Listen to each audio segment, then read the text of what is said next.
Hello everyone, this is Barka Technical Solution and I am Firdous Rahman. In this video we are going to see how to toggle an LED using a push button. So first let's see how we can create the circuit. So in the video you can see we have placed all our equipment. So here let me explain what we have done.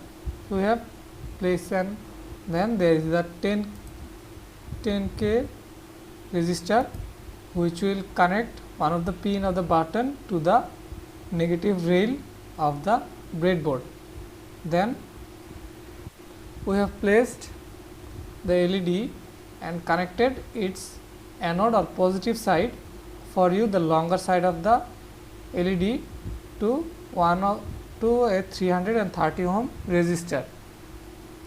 Then ground the LED by connecting the shorter side of the LED to the negative rail of the breadboard.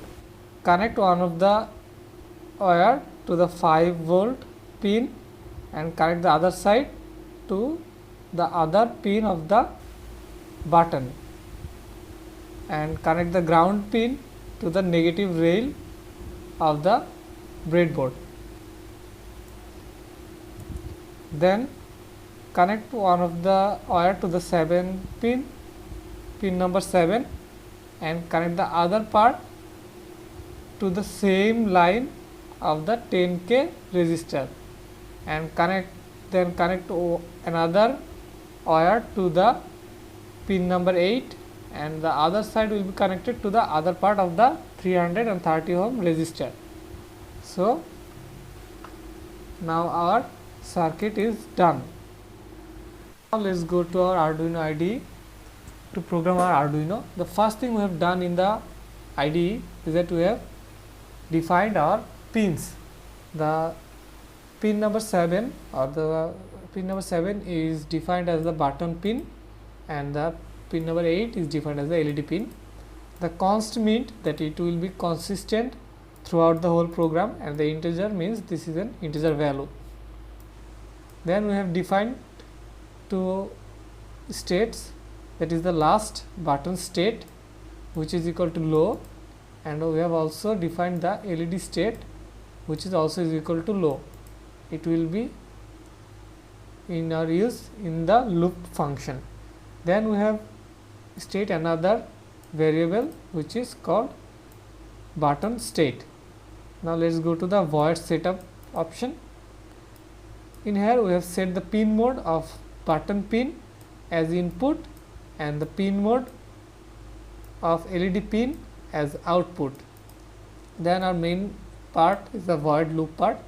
In here the first thing we do is to read the button pin. So we have written digital read button pin. That's how we will know the state of the button pin, and we will save it to the button state which we have defined before. Then we will give an statement, we will give an condition. If the button state is not equal to the last button state, then the last button state will be equal to button state, or the button state which we have read here on the first line will be saved to the last button state for the next iteration of the loop. Then now we give another condition, that if the button state is equal to low, if this condition is met, then we will go to the next condition, which is if the LED state is equal to high, then set the LED state as low, and else set the LED state as high. So what this will do, if the button state is low, then it will go to the LED state function or the LED state condition, and if the LED is on high mode, then it will bring it to low, or else it will bring it to high. Then we have to give this signal to our LED pin. So we have came out of this condition and written the LED state to the LED pin by writing digital write LED pin LED state, and our program is finished. Now if we upload our program to the Arduino board, if we push the button once, the LED is turned on, and if we push it another time, it gets turned off. So that's how it is done. So if you like this video and want to see more, then hit the like button and subscribe for more videos like this. Thank you everyone.